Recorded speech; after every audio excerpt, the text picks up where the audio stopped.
वाईट किंवा अपायकारक संगती आमच्या अंतःकरणात घुसली की अंतःकरण अशुद्ध होते आणि हृदय अशुद्ध होते. त्यावेळी हृदयातून देव दूर जातो. काय आमची संगत हिताची आहे की अपायकारक आहे? उपासना उपासना उपासना उपासना प्रभुजी करो उपासना प्रभुजी करो उपासना उपासना उपासना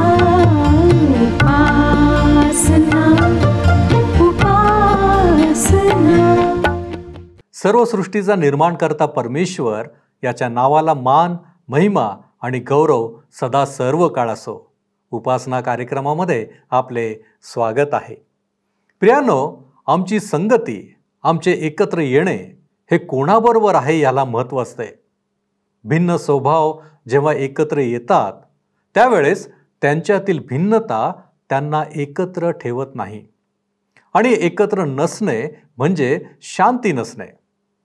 प्रियांनो, आजच्या अध्ययनात आपण आहाब आणि यहोशाफाट या दोन भिन्न व्यक्तिमत्वाच्या लोकांना एकत्र झालेले पाहणार आहोत. परंतु त्यामुळे काय समस्या निर्माण झाली इत्यादी गोष्टी आपण सविस्तररित्या पाहण्याचा प्रयत्न करू. तर मग चला प्रियांनो, आपण आपल्या अध्ययनाची सुरुवात करूया. श्रोत्यांनो, आम्ही पाहिलं होतं की यहोशाफाट एक थोर व्यक्ती होता. परंतु यानंतरच्या भागात आपण पाहतो की विश्वास बसणार नाही असे काही कृत्य त्याने केले. इतिहासाचे दुसरे पुस्तक ह्याच्या 18व्या अध्यायाचं अध्ययन आज आम्ही सुरू करीत आहोत.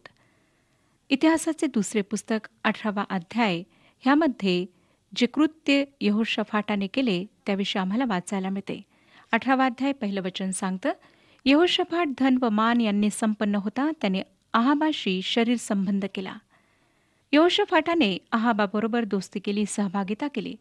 खरे तर श्रोत्यानो, ह्या दोन्ही व्यक्ती दोन ध्रुवांप्रमाणे एकमेकांपासून अत्यंत भिन्न स्वभावाच्या होत्या. आध्यात्मिक बाबतीत सुद्धा दोन विरुद्ध दिशांप्रमाणे होत्या. दुसरं वचन आम्हाला सांगतं, काही वर्षे लोटल्यावर तो शोम्रोन येथे आहाबाच्या भेटीस गेला. त्याप्रसंगी आहाबाने त्याच्यासाठी व त्याचबरोबरच्या लोकांसाठी पुष्कळ मेंढरे व बैल कापिले आणि आपल्याबरोबर रामोत गिलादावर चढाई करण्यास त्याने त्याला प्रवृत्त केले. ही गोष्ट अविश्वसनीय आहे. पवित्र शास्त्रामध्ये नोंदलेल्या भागीदारींपैकी ही सर्वात विलक्षण अशी भागीदारी आहे. रात्र व दिवस एकाच वेळेस असावेत किंवा प्रकाश व अंधकार यांचा मिलाफ व्हावा, तशा प्रकारची ही भागीदारी आहे. हे दोघेजण श्रोत्यानो एकत्र कसे आले हे गूढ आहे. आध्यात्मिकदृष्ट्या त्यांच्यामध्ये काही एक साम्य नव्हते. वैयक्तिकरित्या यहोशाफाट एक देव माणूस होता व देवाने त्याचा उपयोग देशामध्ये संजीवन आणण्यासाठी केला होता. त्याची देवावर व देवाच्या वचनावर प्रीती होती. तो आध्यात्मिक वृत्तीचा माणूस होता. आणि दुसरीकडे आहाब अतिशय देवहीन माणूस होता. देवाचा तिरस्कार करणारा होता. मूर्तीपूजा व अनैतिकता या गोष्टींसाठी त्याने जणू स्वतःला वाहून दिले होते. अविश्वासणाऱ्याने विश्वासणाऱ्याशी विवाह करणे अत्यंत चुकीचे आहे किंवा कोणत्याही परिस्थितीत असे होणे योग्य नाही. या ठिकाणी आध्यात्मिक संजीवनाच्या धगेमध्ये वावरणारा म्हणजे विश्वासणारा व देवाविषयी ईर्ष्या बाळगणारा यहोशाफाटाचा मुलगा यहोराम आहाब व इजबेल सारख्या दुष्ट देवहीन आईवडिलांच्या मुलीशी लग्न करतो. शोकांतिकेचे हेच कारण आहे. या ठिकाणी शोकांतिका ही आहे श्रोत्यानो की या विवाहामुळे दाविदाचे घराणे जवळजवळ नष्ट झाले. करिंथकरास दुसरे पत्र 6वा अध्याय 14 ते 17 वचने आम्हाला सांगतात, तुम्ही विश्वास न ठेवणाऱ्यांबरोबर संबंध जोडून विजोड होऊ नका. कारण नीती व स्वैराचार ह्यांची भागी कशी होणार? उजेड व अंधार ह्यांचा मिलाफ कसा होणार? ख्रिस्ताची बलियाराशी एक वाक्यता कशी होणार? विश्वास ठेवणारा व विश्वास न ठेवणारा हे वाटेकरी कसे होणार? देवाच्या मंदिराचा मूर्तीबरोबर मेळ कसा बसणार? आपण वर जिवंत देवाचे मंदिर आहो. देवाने असे म्हटले आहे की मी त्यांच्यामध्ये वास करून राहीन, मी त्यांचा देव होईन व ते माझे लोक होतील. म्हणून त्यांच्यामधून निघा व वेगळे व्हा असे प्रभू म्हणतो. आणि जे अशुद्ध त्याला शिवू नका, म्हणजे मी तुम्हाला स्वीकारीन. श्रोत्यानो, अशा प्रकारच्या विजोड विवाहाची परिणिती केवळ घटस्फोटामध्ये होते. याची अनेक उदाहरणे आमच्या आजूबाजूला आम्हाला दिसतात. अशा प्रकारे जाणून बुजून अविश्वासणाऱ्यांशी विवाह करणाऱ्या विश्वासू व्यक्तीविषयी देवाला काय म्हणायचे आहे ते आत्ताच आपण पाहिले. असा विवाह एक पाश असतो. अशा पाशात स्वतःहून पडण्याची चूक यहोरामाने केली. यहोशाफाट व आहाब यांची भागीदारी व्यापारासंबंधी होती. नंतर आपल्याला सांगण्यात येते की जेव्हा आहाबाचा मुलगा अहजा इस्रायलाचा राजा झाला तेव्हा यहोशाफाटाने त्याच्याशी व्यापाराविषयी संबंध प्रस्थापित केले. त्या दोघांनी तार्शिशला आपली व्यापारी गलबते पाठविली. त्याची नोंद राजाचे पहिले पुस्तक 22 अध्याय आणि इतिहासाचे दुसरे पुस्तक 20 अध्यायामध्ये केलेले आहे. धान्य व सोने यांचा व्यापार करण्यासाठी ही गलबते पाठविण्यात आली होती. परंतु श्रोत्यानो, ती गलबते फुटली व सर्व माल गमावला गेला. परमेश्वर हे संबंध आशीर्वादित करू शकला नाही. आहाब व यहोशाफाट यांची भागीदारी सैन्याच्या बाबतीत होती. आहाबाचे आरामाशी शत्रुत्व होते, म्हणून त्याने यहोशाफाटाला त्याच्याशी भागीदारी करण्याची विनंती केली व रामोत गिलादावर सैनिकी चढाई करण्यासाठी यहोशाफाटाचे मन त्याने वळवले. त्याने अनेक मेंढरे व गुरे कापून यहोशाफाटासाठी मोठी मेजवानी दिली. श्रोत्यानो, ख्रिस्ती समाजातच काय पण इतरत्रही मला ही गोष्ट सातत्याने पाहायला मिळाली आहे. ती म्हणजे जर तुम्हाला कोणाचे मन तुमच्या बाजूने वळवायचे आहे तर त्या व्यक्तीला मेजवानीस बोलवा. तुमचे काम सहज होईल. बऱ्याचदा देवाचे वचन स्पष्टपणे सांगणाऱ्या देवाच्या सेवकाविरुद्ध ही युक्ती लोक वापरताना आढळतात. मेजवानीच्या आमिषाने देवाच्या लोकांविरुद्ध पाप करण्याचे धाडस आपण करू नका. कोणी मेजवानीस बोलावले असेल तर त्या व्यक्तीचा अंतस्थ हेतू समजून घेण्याचा प्रयत्न करा. जेथे तुमचे व देवाचे संबंध बिघडतील व तुमच्या सरळपणाला बाधा येईल तेथे मेजवानीचे आमंत्रण स्पष्टपणे नाकारा. तडजोड करून घेऊ नका. श्रोत्यानो, आमच्या जीवनामध्ये ही गोष्ट फार महत्त्वाची आहे. यहोशाफाटाची आहाबाबरोबर सोयरीक झाली होती व आता आहाबाशी भागीदारी करण्याची त्याची इच्छा होती. म्हणून तो म्हणतो, आपण एक आहोत आणि आपण एकमेकांसह आहोत. लक्षात ठेवा श्रोत्यानो, की परमेश्वराने यहोशाफाटाला शांती दिलेली होती आणि आहाब त्याला युद्धावर जायला सांगत होता. त्या गोष्टीशी यहोशाफाट सहमत होता. तरीही श्रोत्यानो, आम्हाला दिसतं की तो अस्वस्थ होता. त्याचे मन परमेश्वराच्या बाजूने झुकलेले होते व या परिस्थितीमुळे त्याच्या मनामध्ये चिंता निर्माण झाली. 18 अध्याय 4 वचन आम्हाला पुढे सांगतं, यहोशाफाटाने इस्रायलाच्या राजास म्हटले, आज परमेश्वराचा आदेश घ्या. यहोशाफाट आहाबाला म्हणत आहे. परमेश्वराला ह्या धाडसाविषयी काय म्हणायचे आहे ते आपण पाहिले पाहिजे. ह्या परिस्थितीत स्वतःच्या निर्णयाविषयी देवाची इच्छा जाणून घेण्याची त्याची इच्छा होती. म्हणून आहाबाने भविष्यवाद्यांचा मोठा समूह त्याच्या भोवती जमवला.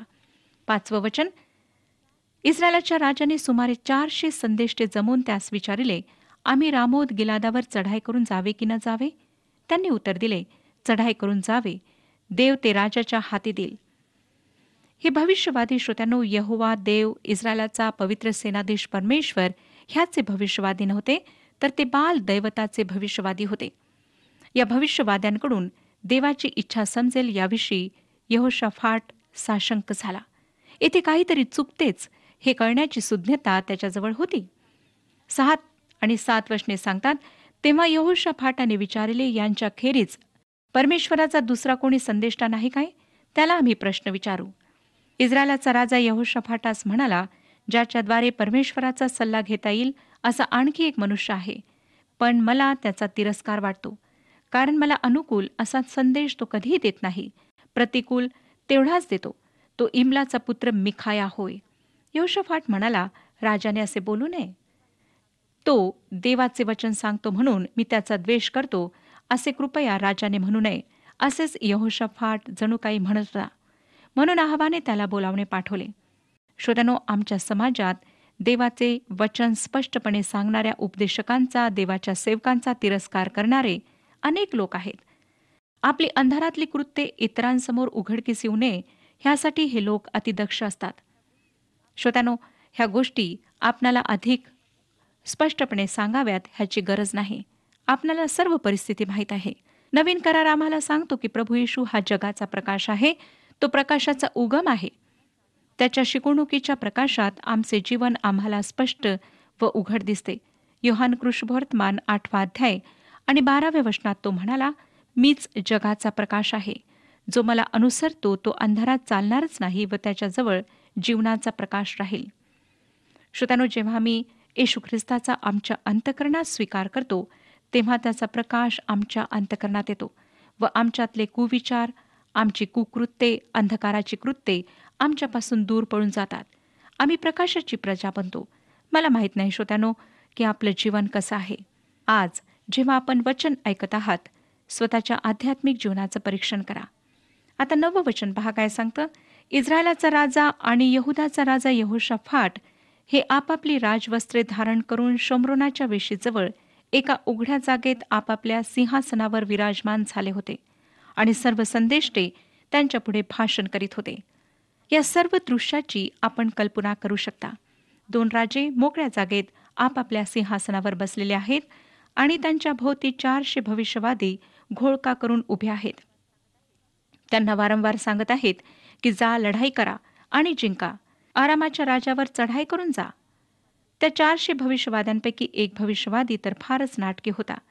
त्याने आपल्या डोक्यावर लोखंडी शिंगे घातली व प्रत्येकाला त्या शिंगांनी ढकलून तो म्हणत राहिला, तुम्ही अशा प्रकारे आराम्यांना हुंदडाल. 12 वचन मी आपणाकरिता वाचत आहे. जो जासूद मिखायास बोलवाव्यास गेला होता तो त्यास म्हणाला, पहा, सर्व संदेष्टे एका विचाराचे होऊन राजा संबंधाने शुभवचन बोलत आहेत, म्हणून त्यांच्याप्रमाणेच तूही शुभ संदेश कथन करावा. ह्या दूताने मिखायाला परिस्थितीची जाणीव करून दिली व त्या इतर भविष्यवाद्यांप्रमाणे संदेश देण्याचा सल्ला दिला. सर्व भविष्यवाद्यांनी राजाला लढाईवर जाण्याचा सल्ला दिला होता व मिखायानेही तसेच करावे, त्यात त्याचे भले आहे असे त्या दूताने सुचवले. श्रोत्यानो, देवाच्या सेवकासमोर व ख्रिस्ताच्या अनुयायांसमोर सतत असलेला मोह हाच असतो. स्वतःच्या स्वार्थासाठी, स्वतःचा जीव वाचवण्यासाठी लोकांना संतोष देणे, त्यांना रुचतील असे संदेश देणे, त्यांच्या कानाची खाज जिरेल अशा प्रकारचे उपदेश करणे. असे केल्याने त्यांचे जीवन सुरळीत राहील व ते कोणाचाही क्रोध स्वतःवर ओढून घेणार नाहीत. परंतु अशा वर्तणुकीविषयी संत पॉल निषेधपूर्वक बोलतो. माणसाला संतोषविणारे असण्यापेक्षा देवाला संतोषविणे उत्तम आहे, असे तो गलतीकरास व थेसलनिकाकरास लिहिलेल्या पत्रांमध्ये शिकवतो. मिखायाने हेच केले. त्याने राजाला संतोष देणारा संदेश दिला नाही.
13वं वचन पुढे आम्हाला सांगतं, मिखाया म्हणाला, परमेश्वराच्या जीविताची शपथ, माझा देव जे काही सांगेल तेच मी बोलेन. श्रोत्यानो, तो घाबरला नाही. देवाने त्याला जे सांगितले तेच तो राजाला सांगणार होता. 14वं वचन, तो राजाकडे आला तेव्हा राजाने त्याला विचारिले, हे मिखाया, आम्ही रामोत गिलादाशी युद्ध करावयास जावे की न जावे? त्याने त्यास म्हटले, जा, यशस्वी हो, ते तुमच्या हाती लागतील. मिखाया विनोद बुद्धी लाभलेला माणूस होता. आणि मी आदरबुद्धीने म्हणते श्रोतानो, की देवाजवळही विनोद बुद्धी आहे. परमेश्वराकडे पाठ वळविण्याचा माणसाचा हट्टीपणा आहाबाच्या व्यक्तिमत्वातून प्रगट होतो. तो मिखायाला आता म्हणत आहे 15व्या वचनात, परमेश्वराच्या नामाने मला खरे तेच सांग, असे मी तुला कितीदा शपथ घालून सांगावे? तो त्याला जणू म्हणत आहे, मला मूर्ख बनवू नकोस, चेष्टा पुरे कर, मला माहीत आहे की तू त्यांच्याशी सहमत नाहीस. त्याला देवाचे वचन हवे होते व नकोही होते. त्याला सत्य व असत्य यातील फरक माहीत होता, परंतु त्याला सत्याचे आज्ञापालन करायचे नव्हते.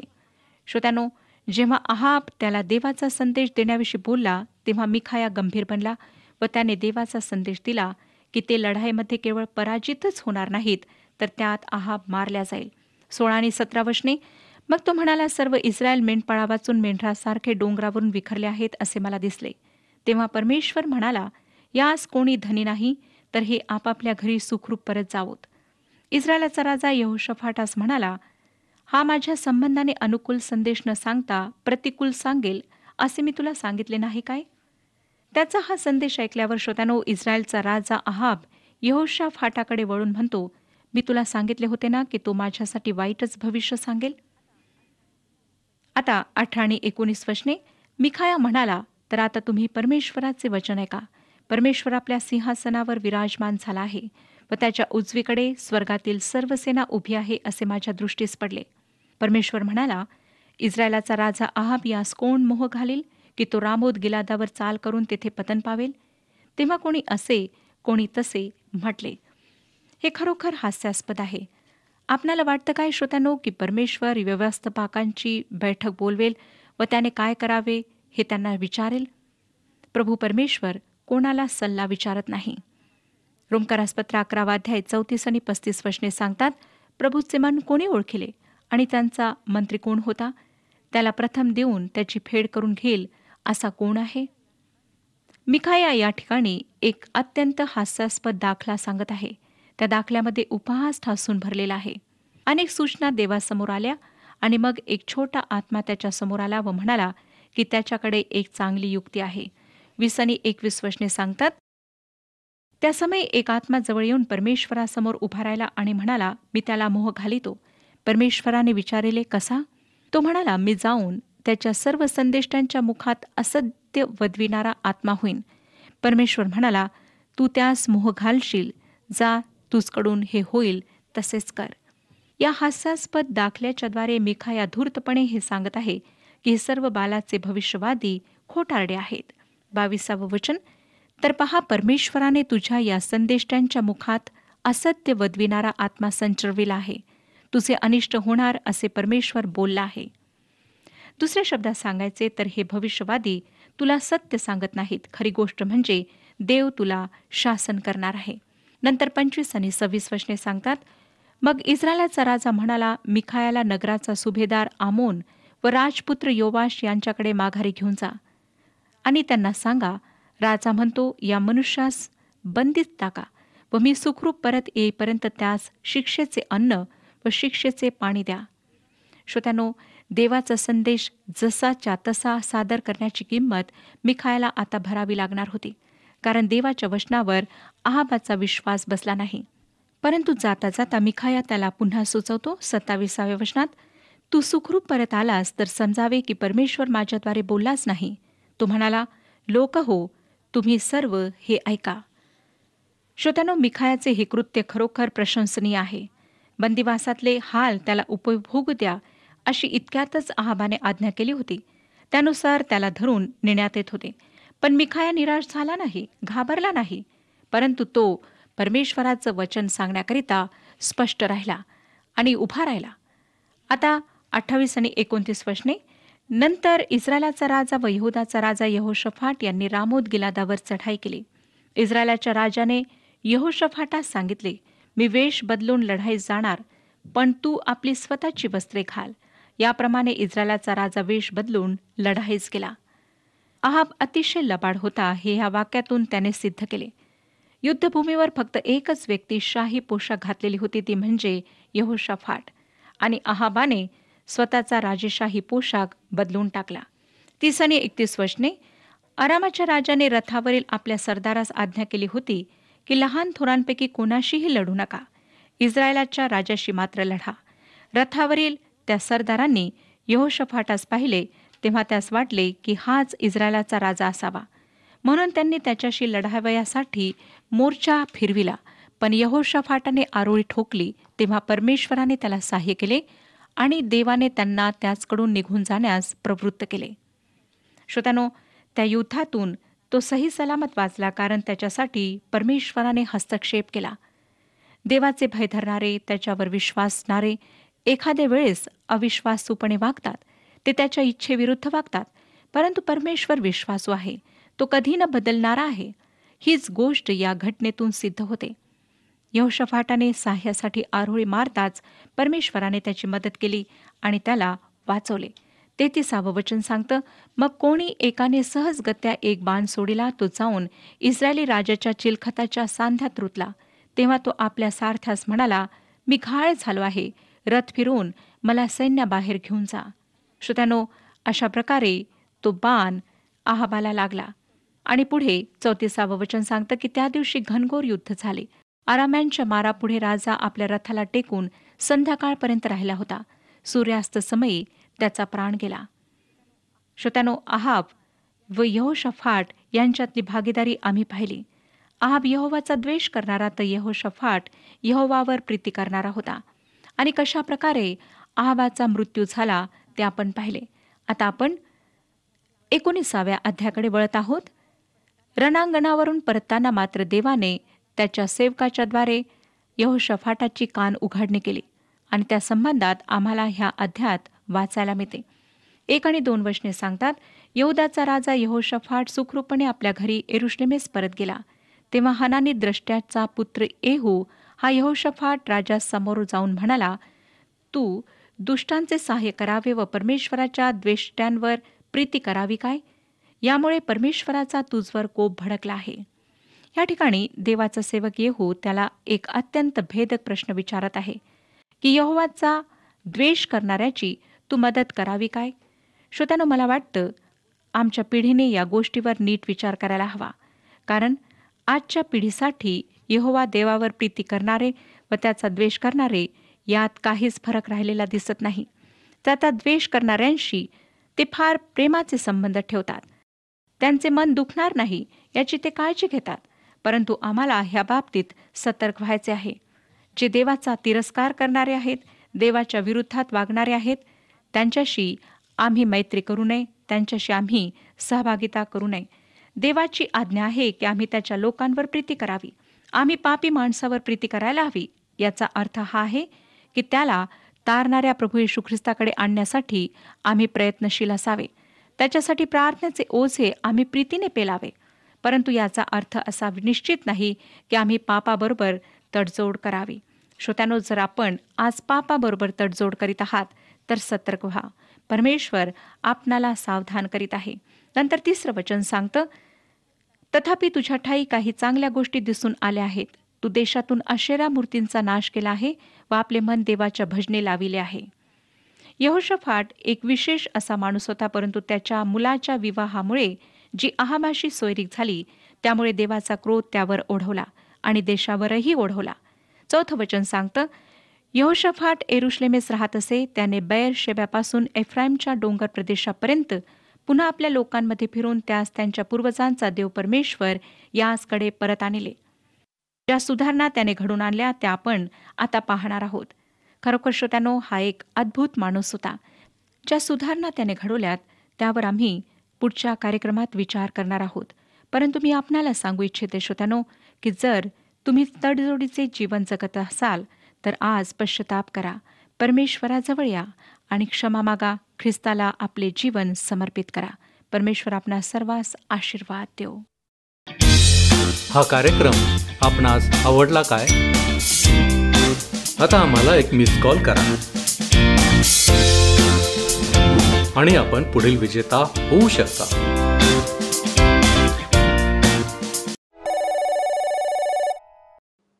प्रियानो, आजच्या अध्ययनात आपण दैवी मार्गदर्शनाचे महत्त्व, ईश्वरी नेतृत्व आणि सत्तेत असलेल्यांनी घेतलेल्या निर्णयांचा प्रभाव याविषयी पाहिले आहे. तसेच देवाचे प्रतिनिधित्व करणाऱ्यांसाठी आवश्यक असलेल्या सचोटी देखील आपण पाहिल्या आहेत. होय, आज आम्हाला हा विचार करायचा आहे की आमची युती कोणाबरोबर आहे. काय आम्ही विजोड असे दिसतो? काय आम्ही अयोग्य युती करून परमेश्वराला दुखावतो? जर असे असेल तर आम्हाला आज बदलावे लागेल. असा प्रयत्न करण्यास तयार आहात काय? आपण प्रार्थना करू. सर्व समर्थ आमच्यावरती कृपा करणाऱ्या आमच्या महान प्रेमळ परमेश्वरा, प्रभूजी, तू आम्हाला जीवन दिलेलं आहेस यासाठी की आम्ही तुला ओळखावं, तुझ्या मार्गांवरती चालावं. परंतु प्रभूजी, या जगामध्ये असताना आम्ही भिन्न स्वभावाच्या लोकांशी युती करतो. होय प्रभूजी, जे तुझे लोक नाहीत, जे अंधारामध्ये आहेत, त्यांच्याशी आमची युती आमच्यासाठी त्रासदायक अशीच असते. आणि म्हणूनच प्रभूजी, आज जे मार्गदर्शन तू आमच्या समोर ठेवलेलं आहेस योग्य युती करण्यासाठी, होय प्रभूजी, तुझं सहाय्य, तुझं मार्गदर्शन आम्हाला नेहमीच योग्य ठिकाणी घेऊन जाणारे असतात. आणि म्हणून प्रभूजी, आम्ही स्वतःला केवळ तुझ्या पवित्र हातामध्ये सोपवतो, यासाठी की आमचं जीवन हे तुझ्याद्वारे आशीर्वादित बनावं. आणि म्हणून बापा, आम्ही तुझ्या नावाला धन्यवाद देतो की तू आजही आमच्यावरती प्रीती करीत आहेस. या विनंत्या, या मागण्या येशू ख्रिस्त आमचा प्रभू याच्याद्वारे करतो, म्हणून तू ऐक. आमेन. शांतीने राहा, म्हणजे प्रीतीचा व शांतीचा देव तुमच्यासह राहील.